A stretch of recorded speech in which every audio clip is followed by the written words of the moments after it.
That's it. We're on live.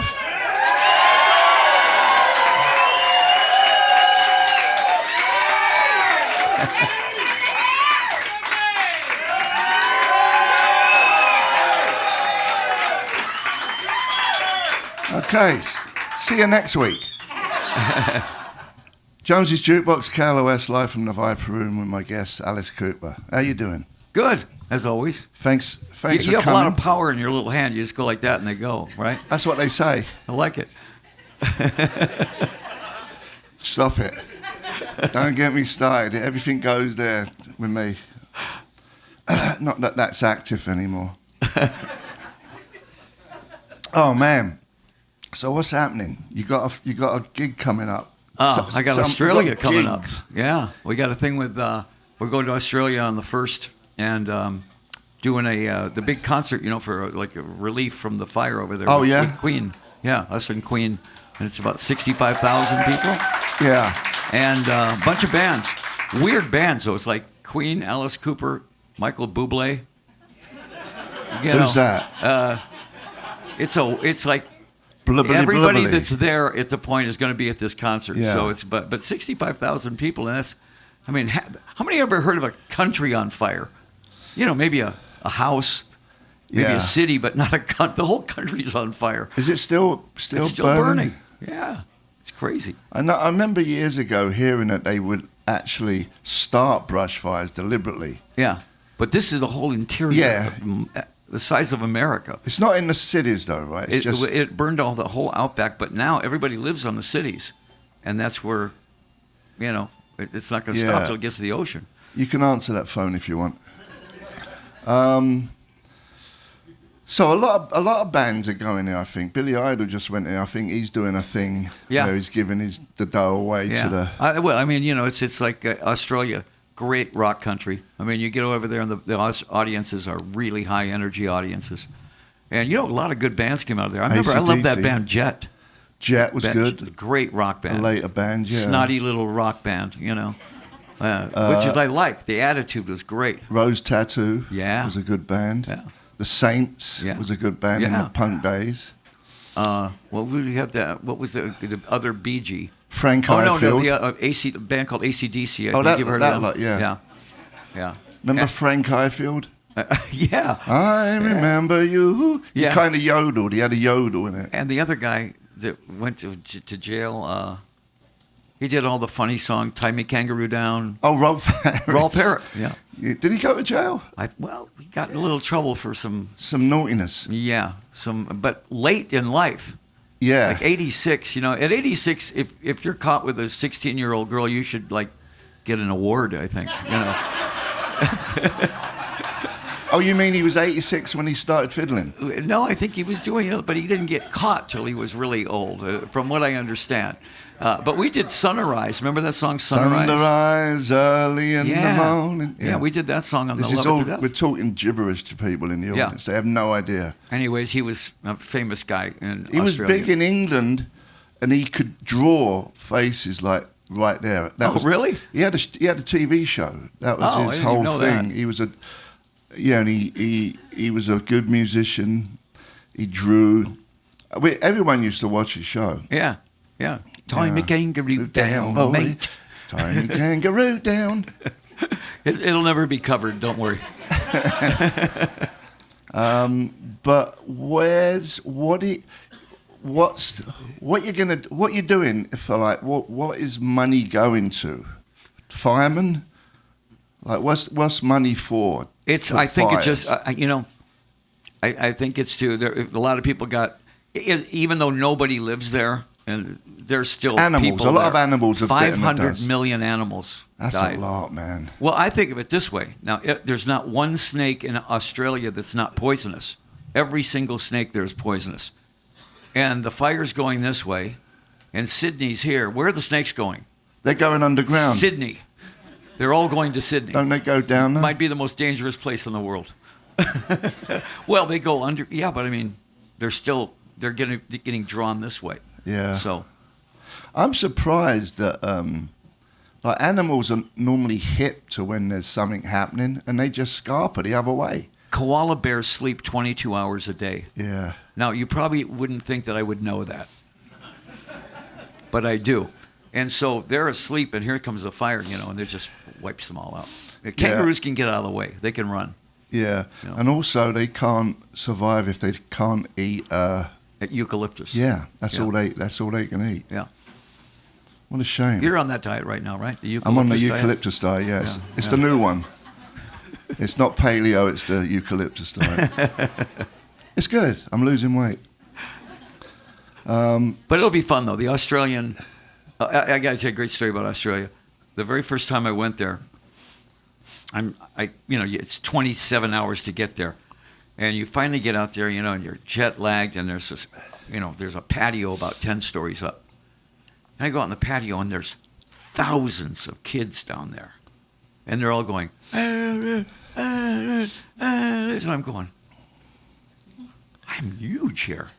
I didn't know that. And what I didn't realize was that ABBA was staying right above me. And they're going, ABBA, ABBA. And there's one guy down there with a top hat going, Alice! And they killed him.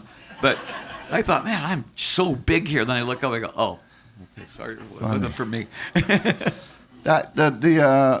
name Alice Cooper, like, people associate Alice Cooper with not the band, but you. Well, it evolved to that.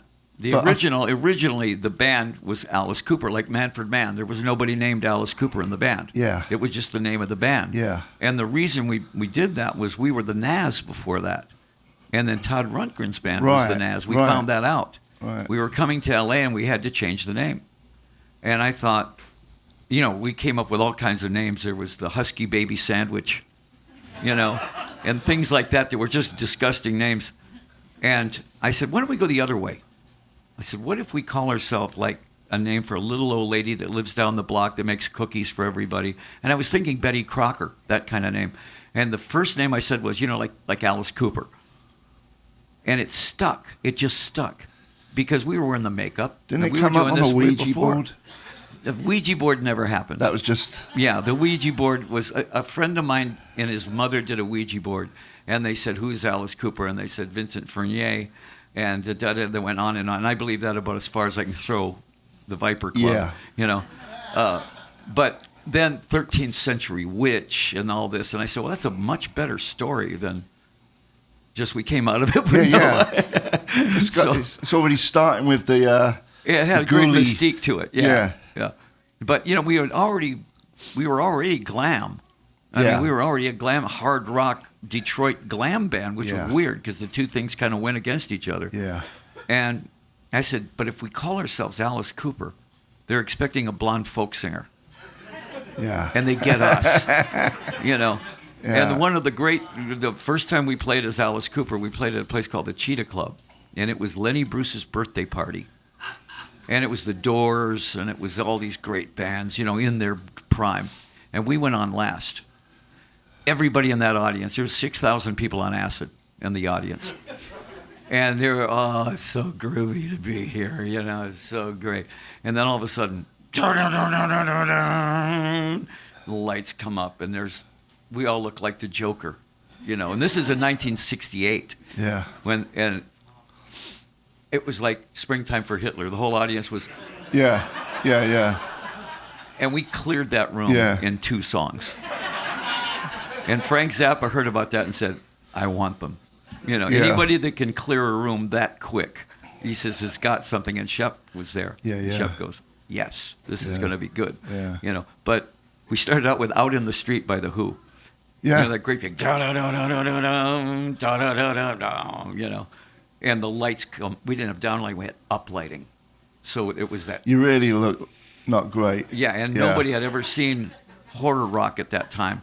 So this was really scary. Yeah. We put everybody on a bad trip for about... Do you remember Screaming Lord Sutch? We had never heard of him till we went to England. Yeah. We'd heard of Hawkins, but I'd never heard of Screaming Lord Sutch. When I went to England, everybody said, "Oh, yes, you're doing Screaming Lord Sutch." And I went, "I've never heard of Screaming Lord Sutch." he was much more of a, England, they owned him, but he never made it across America. Plus, he never had any songs. Yeah, well. Jimmy Page actually played on some of his stuff. Yeah, Jimmy Page played on everybody. And but a lot of people don't know this. He was a session player. He played on Tom Jones's. Yeah. Not unusual. He was a session dude. I think he was on all of Donovan's stuff, or Jeff Beck and him both. Yeah.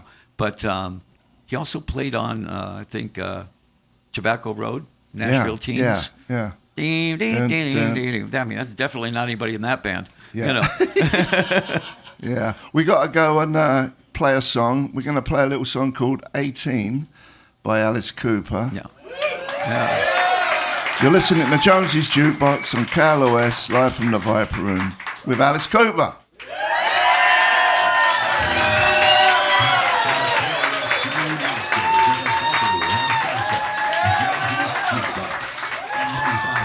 You guys kill that song. Huh? You guys kill that song. Yeah. Yeah. Does anyone know who that was playing right then? Anyone? You know. What was it called? Elected. Yeah, that was me, Duff, Billy Duffy from the Cult, and Matt Sorum, and we knocked it up around 96.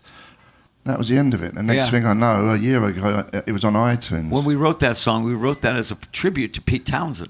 Yeah. Yeah. Yeah. I mean, that was totally... Well, actually, that riff is also a Hendrix riff. After ours. Excuse me. No, it was Dolly Dagger. Yeah, exactly.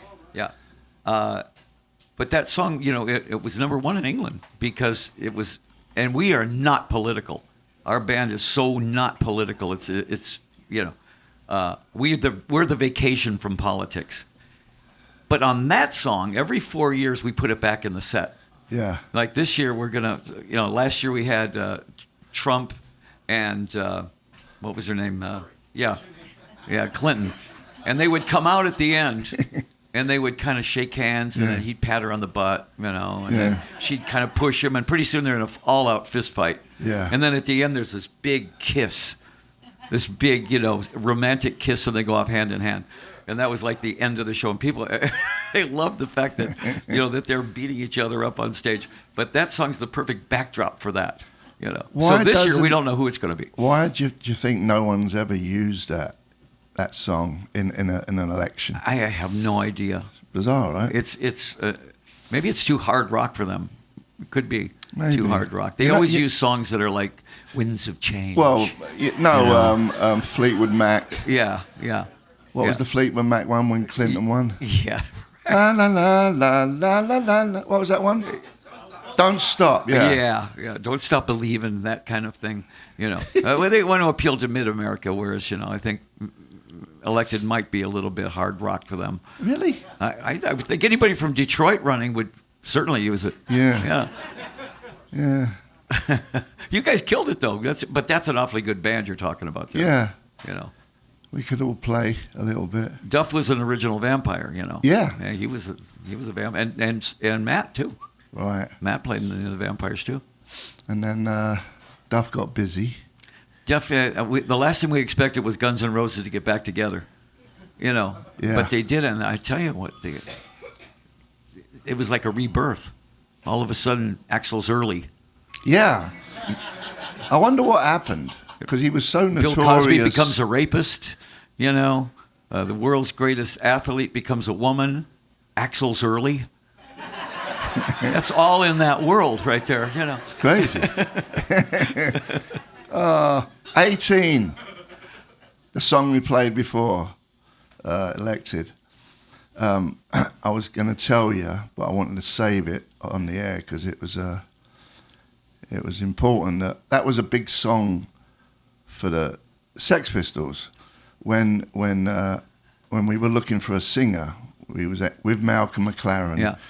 And we was gonna audition Johnny Rotten, and we went to the pub in Kings Road, round the corner from where Malcolm's shop was, And we had a few pints, and we're like, okay, well, let's go back to the shop. There's a jukebox in there.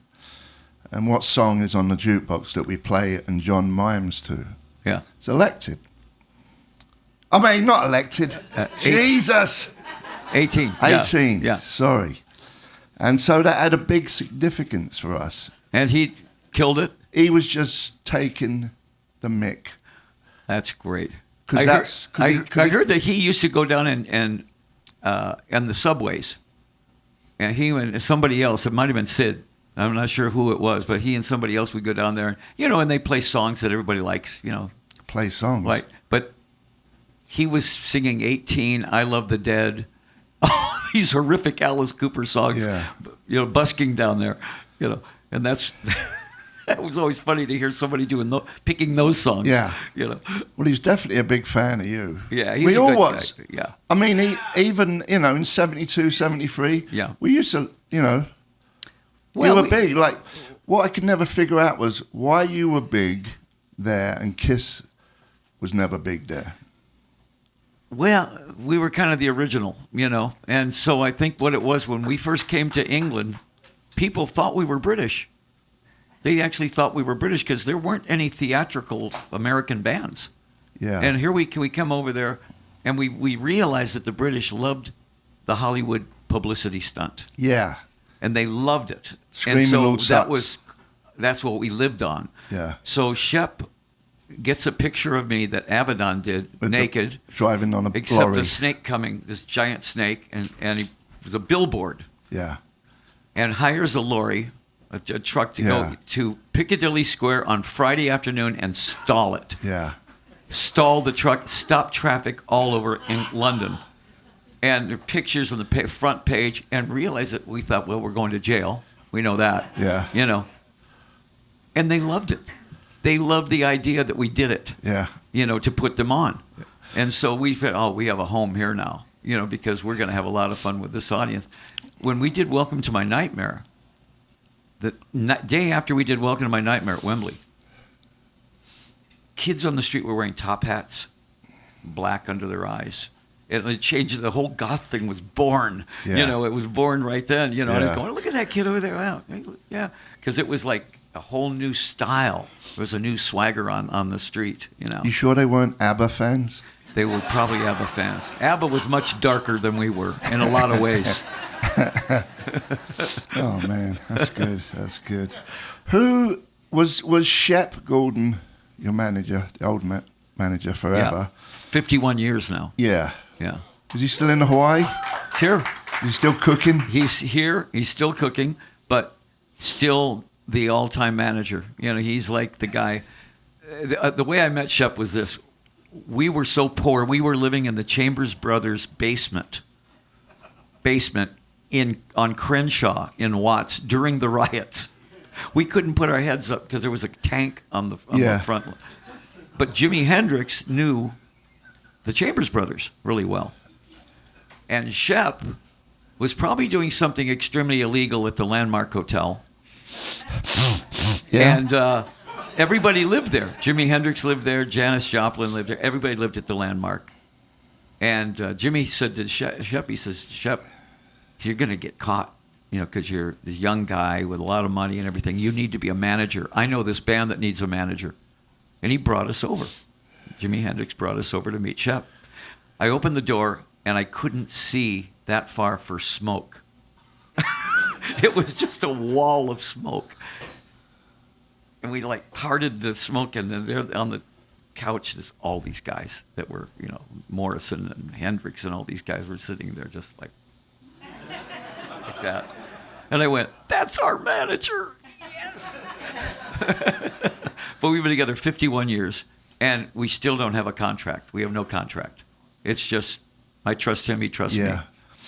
Was he a big part of publicity? He was the guy that, if it was outrageous, he was involved in it. Did he come up with ideas? He would sit there and he said, what about this? We dropped panties on from the Hollywood Bowl, from right? the Hollywood Bowl show. From a helicopter? Yes. So we hired a helicopter. We got Panties on the School's Out album. And so when you opened up when you were 13 or 14, Monday morning, you open up your desk. We had desks back then, right? And if you could produce a pair of panties, you were the guy. You were the man. Even though they were probably your sisters, you know. But you'd open up your desk and you'd go. And so I said, let's put panties instead of a record sleeve on the inside. They open the desk and there's a pair of panties. And so we did that for the first 100,000 copies of that. And Shep goes, we dropped panties from a helicopter. Wait a minute. Yeah, that's a good idea. And I went, okay. And here's the panty. The guy comes over and drops the panty. Everybody in the Hollywood Bowls got, pelted with panties. I mean, and he wouldn't let it go there. So when that died down, he says, let's make sure that the panties aren't fireproof. So we get busted for that. So he would call up and he'd say, hey, I got these panties and they caught fire. And so they banned the panties now. We couldn't use them anymore because they weren't fire. Well, who's lighting a cigarette down here anyways? Yeah. But he kept milking it for whatever it was worth. But that was Shep. That was he was great at the Hollywood publicity stuff. Yeah, and that one show you did at the Hollywood Bowl with Screaming Old Such on an elephant, a camel. Well, we had Is it a camel? We had Wolfman Jack. Wolfman Jack on a camel, and Elton John and Bernie Taupin were in the front row, and they're trying to catch the panties. It was really. I mean, it was hell's a poppin'. Is what it was. It was like anything could happen on that stage. And it introduced us to sort of the idea that just to play vaudeville, there. Play there was a publicity stunt. Because before that, it was all nice stuff, right? Yeah. Oh, and there's you guys there. Oh, yeah. We made sure every parent hated us. Which was, if the parents hate you, the kids will love you. But you still had to come up with the songs. Sure. If we had a 9-hour rehearsal, 8 hours was on the music. I mean, we were up against Led Zeppelin. We were up against everybody. So you had to be a great band, live band, before you even thought about recording. Yeah. That was just part of it. Yeah. You had great songs. Well, that was, and Ezrin came in, then it took good songs and made them great songs. Yeah. We're going to play a song, actually, but I don't think Bob had anything to do with this song. It's I Wish I Lived in Beverly Hills. Do you know that song? Which one? I Wish I Lived in Beverly Hills. Oh, yeah. That was that actually with David Foster. He produced that? Yeah, David Foster produced this one. Did you write it with Bernie Taupin? Yeah, Bernie and I wrote that. Bernie was my best friend, so when we started writing from the inside, I just got out of the hospital for alcoholism, right? And I said, everybody I met in this hospital is somebody we need to write about. And so there was this one girl that was born in Beverly Hills and had everything she could have, but she was still insane. So, but we tried to stump each other. I'd write a line, he'd write a line. And he would end the line with orange. Like, rhyme that. Yeah. And I said, you mean like a door hinge? And he goes, so like a game of chess. I ended it with month. Try to rhyme month. Unless you have a speech impediment. Yeah. It's like a game of chess. Yeah. He is known for writing some good lyrics. He's a pretty good lyric writer, but we were like best friends for a really long time. Cool. And writing lyrics with him was really fun because it was just like ping pong. Yeah. He'd write a line, I'd write a line, he'd write a line, I'd write a line. Well, let's play that song. We're here with Alice Cooper, live from the Viper Room. Jonesy's Jukebox, take it away.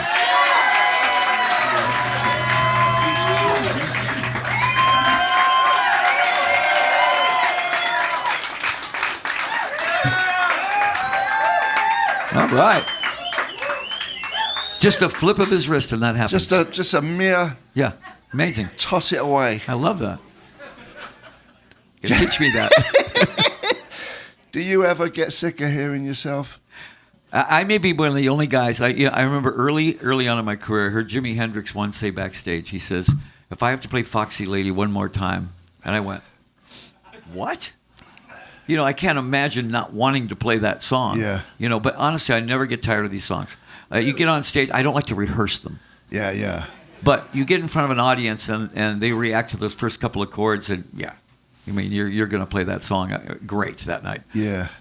So your big comeback was like in '86 after all your problems, the drug problems, and Alice was just a mess. Yes. Right? That's why you went in the nut house. Yeah, it was great. The Nut House was great. It was actually a real vacation from L.A. Yeah. Yeah. But how long was you in there for? I was in there for about a month, 2 months. Yeah. But everybody was in there not for drugs or alcohol. I found out later on they were all in there for insane like crimes. Really real insane people. Oh, I mean, yeah. I mean, this guy and this girl, I guess they cut up her husband and put it in a trunk. And I guess love makes you do funny things. But, but I mean, everybody in there was a perfect candidate for a song. Yeah. So that's when the From the Inside album That's came out. the album. It was the yeah. album. But here was the thing about it. When I played Alice as a drinker, I played him as sort of a beat down.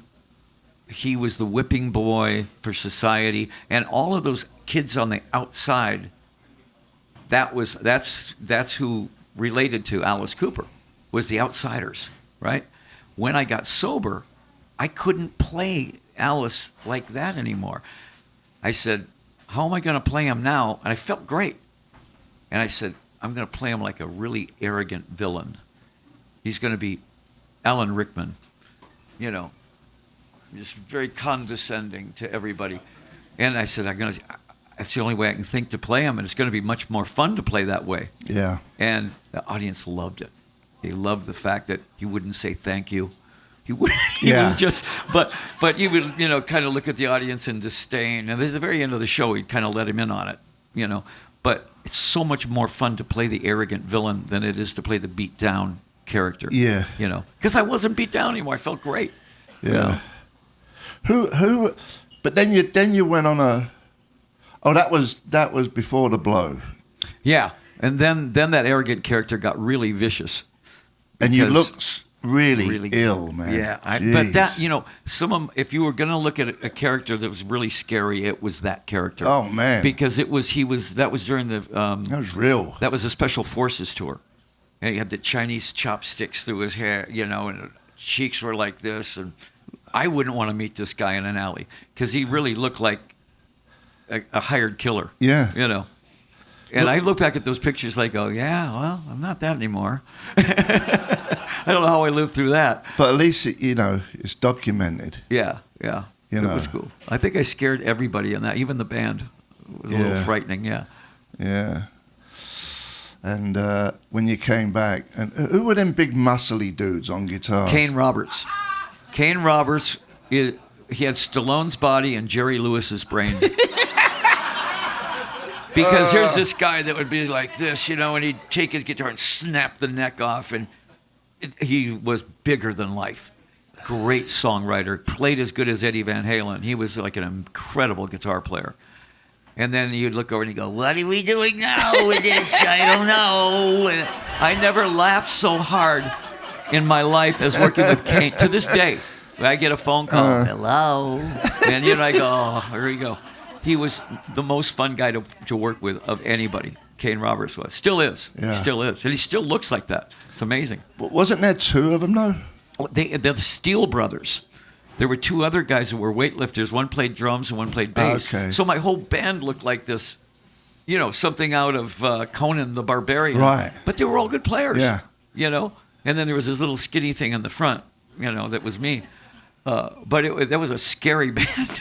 I remember coming to, you were rehearsing on a stage because I was hanging out with one of the dancers and she invited me down there.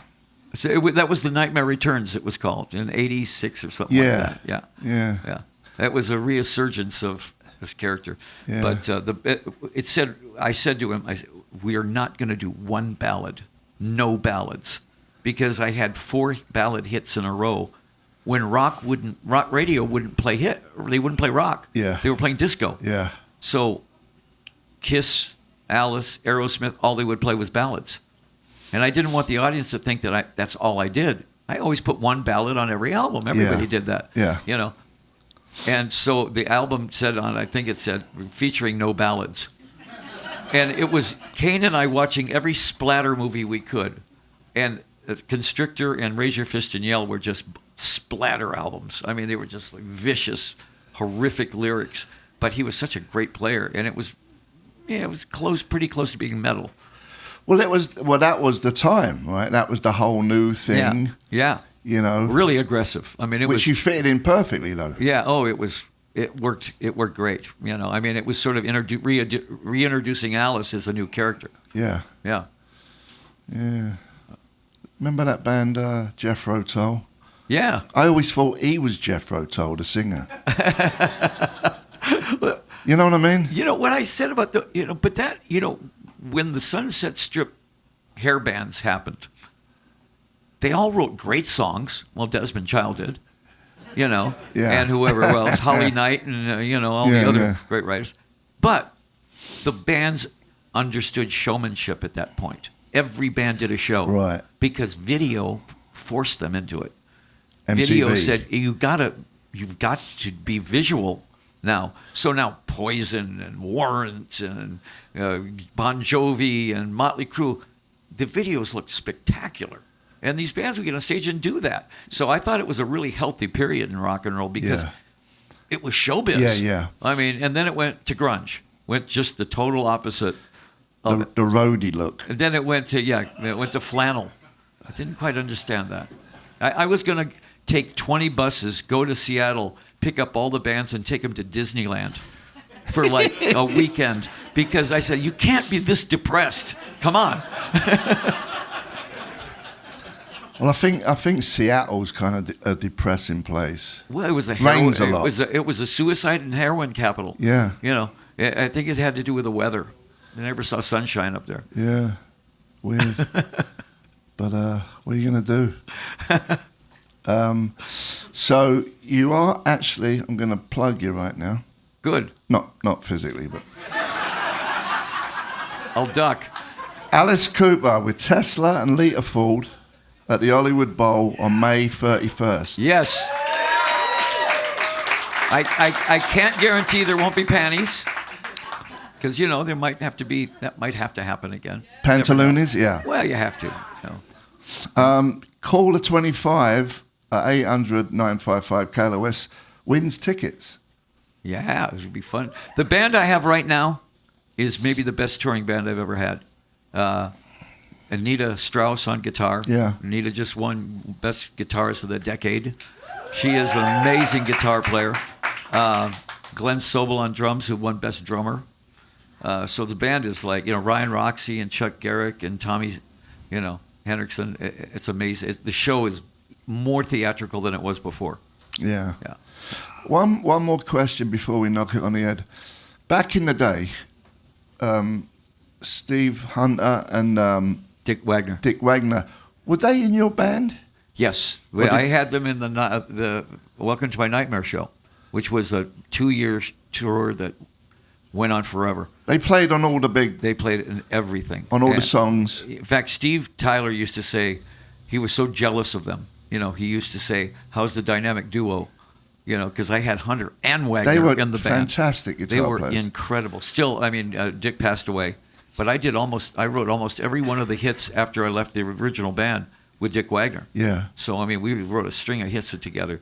And Steve Hunter is one of the finest guitar players ever. Really is. He really is. He's still on my new album. I have him playing on it, and he just kills it. When did you? They wasn't in Detroit when you started your band, right? They were with Lou Reed. Yeah. And Bob Ezrin was producing Lou Reed, and he says, "I want to introduce you to these two guitar players." And I knew of Dick Wagner. He was from the band called The Frost, and Steve Hunter was one of these guys that kind of was in a lot of different bands. But he said, when I brought them in for rehearsal and I heard them playing, I went, oh my gosh. It was like Bloomfield and Bishop, from the Paul Butterfield Blues Band, or it was like Jeff Beck and Page together. These two guys were just phenomenal guitar players. Were they New York guys? They were, I think Steve Hunter was some Midwest, and Dick was Detroit. Yeah. But Steve Hunter was a Detroit transplant. He was so Detroit, it was ridiculous. Yeah. So I consider them Detroit players. So all them early pictures was them guys in the band? Oh, yeah. Okay, I could never figure that out because I didn't know what they looked like. Yeah, no, they were amazing on stage. And when the solos came, I think on Black Widow, I would give them 15 minutes. And the audience couldn't look away from the stage because they did guitar battles with each other. Yeah. You know, it was amazing. That Lou Reed song we played at the top of the show was from Rock and Roll Animal, and that was them two playing guitars on that track. That's why I wanted to play it. Yeah, we gave him a lot of leeway on the songs too. We said, here's this big heavy song, go. Yeah. You know, Yeah. it's all yours. Yeah. Take it. Yeah. Well, we're gonna knock it on the head. Let's give a big hand for Alice. Thank you, guys.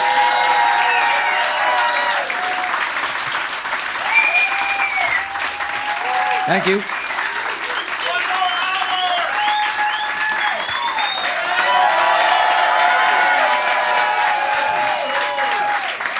And we'll see you next week. I've got Ian and Billy from the Cult next week. Oh, great. So have a good weekend. See you later.